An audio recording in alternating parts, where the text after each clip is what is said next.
Assalamualaikum warahmatullahi wabarakatuh. Perkenalkan, nama saya Diani Wayuningsih dari Kimia A.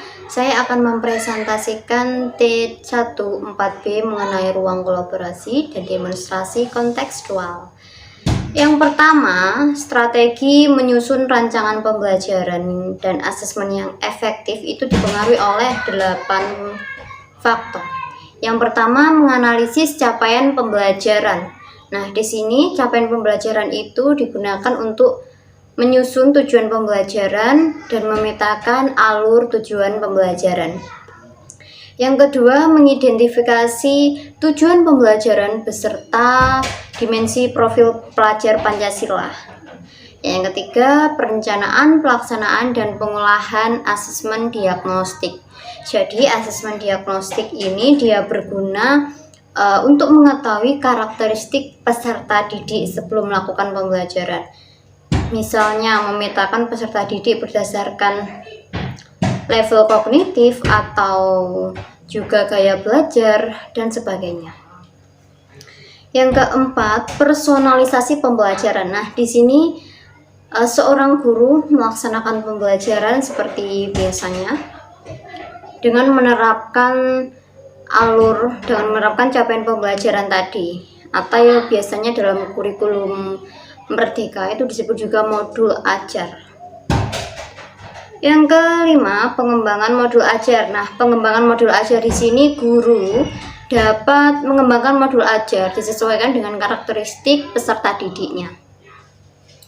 Perencanaan, pelaksanaan, pengolahan hasil asesmen formatif maupun sumatif. Jadi setelah pelaksanaan, guru mengolah hasil asesmen formatif dan sumatif. Yang kemudian selanjutnya yaitu pelaporan hasil belajar atau juga hasilnya ya, sudah sesuai KKM atau belum, sudah sesuai batas minimum atau belum. Kalau yang belum, biasanya itu dikasih dengan sejenis remedial. Kalau peserta didik yang sudah mencapai nilai di atas KKM, itu bisa melanjutkan ke pengayaan. Nah, kemudian evaluasi pembelajaran dan asesmen ini berfungsi untuk memperbaiki proses pembelajaran. Oke, kita lanjut yang kedua, terkait tantangan dalam menyusun rancangan pembelajaran dan asesmen yang efektif. Jadi tantangan apa saja sih? Yang pertama yaitu melakukan pembelajaran sesuai dengan gaya belajar. Nah, di sini guru harus bisa.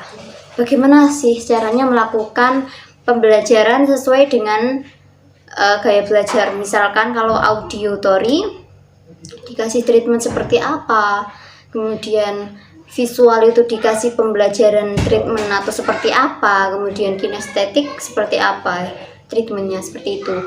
Kemudian yang kedua, menentukan strategi, metode, dan model pembelajaran. Nah, ini sangat penting. Tantangan bagi saya itu bagaimana sih menentukan strategi, metode, atau model pembelajaran yang sesuai dengan karakteristik peserta didik maupun dengan materi yang beracuan dengan capaian pembelajaran. Kemudian yang ketiga, penyusunan asesmen berdasarkan level kognitif peserta didik. Nah, guru itu harus memperhatikan bagaimana tingkatan atau level kognitif peserta didik. Biasanya kan dalam satu kelas itu beragam. Ada peserta didik dengan level kognitif yang rendah dan juga ada peserta didik dengan level kognitif yang cukup tinggi. Nah, sehingga akan berdampak pada tingkat pemahaman materi yang berbeda-beda. Guru harus menyusun asesmen yang dapat mengakomodir tingkat pemahaman peserta didik yang berbeda-beda itu bagaimana caranya. Kemudian yang keempat, tantangan selanjutnya yaitu menentukan tujuan pembelajaran. Biasanya rumusan masalah yang dibuat oleh guru itu terlalu luas dan tidak operasional, sehingga sulit diukur dan diobservasi, yang berakibat tujuan pengajaran itu banyak menduga-duga yang tidak dicapai. Sedangkan tujuan pembelajaran itu kan harus sejalan dengan tujuan dan visi misi dari sekolah. itu untuk menghasilkan lulusan peserta didik yang berkualitas. Yang kelima, keterbatasan sarana dan prasarana. Nah, misalkan di sekolah itu belum memiliki ruang laboratorium kimia secara khusus, sehingga tantangannya adalah bagaimana cara guru dalam menyikapi hal tersebut. Dan untuk menciptakan untuk membuat metode pembelajaran praktikum yang terkendala sarana dan prasarana itu bagaimana? Ya, cara guru untuk menyikapinya hal tersebut. Selanjutnya yaitu menyusun soal tes sumatif dan formatif. Nah, jadi bagaimana sih seorang guru itu bisa menyusun soal sumatif maupun formatif dengan memperhatikan kemampuan kognitif peserta didik.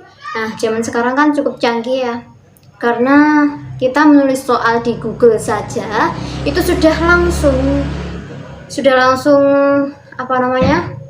muncul jawaban. Bagaimana sih cara seorang guru untuk menindaklanjuti hal tersebut supaya siswa itu dapat belajar dengan prosesnya secara sendiri? Kemudian yang ketiga, pihak-pihak yang terlibat dalam menyusun rancangan perencanaan pembelajaran yang efektif. Yang pertama adalah Dinas Pendidikan Provinsi Kota, itu bertugas untuk mengeluarkan kebijakan yang mendukung pelaksanaan pembelajaran dan juga memberikan dukungan untuk peningkatan kapasitas pendidik dan tenaga kependidikan sesuai dengan kebutuhan yang berkelanjutan. Yang kedua, pengawas kepala satuan pendidikan. Nah, pengawas di sini berfokus kepada keseluruhan proses pembelajaran. Ya, pendidik itu diberi ruang untuk mengembangkan rencana pembelajaran dengan komponen dan format yang sesuai dengan karakteristik peserta didik. Nah, tugasnya pengawas di sini itu adalah melakukan pengawasan pembelajaran guna meningkatkan mutu pembelajaran, kemudian memberi pendampingan dan pembinaan kepada satuan pendidikan, dan juga memberi solusi terbaru yang alternatif ketika sekolah mengalami kendala dalam meningkatkan mutu pembelajaran. Pihak yang terlibat ketiga itu adalah kepala sekolah. Kepala sekolah di sini memiliki wewenang dalam melakukan pengawasan pembelajaran dan juga merencanakan, melaksanakan dan merefleksikan dan juga mengevaluasi tentang pengembangan pembelajaran dan asesmen yang berpusat kepada peserta didik, dan juga melakukan pengelolaan sumber daya sekolah secara transparan dan akuntabel. Yang keempat yaitu pendidik yang bertugas untuk merancang pembelajaran sesuai dengan karakteristik peserta didik, memberi umpan balik terhadap proses pembelajaran, mendokumentasikan hasil pembelajaran dan mengolah data hasil asesmen untuk menentukan capaian kompetensi dalam kurun waktu tertentu. Kemudian pihak yang kelima adalah peserta didik.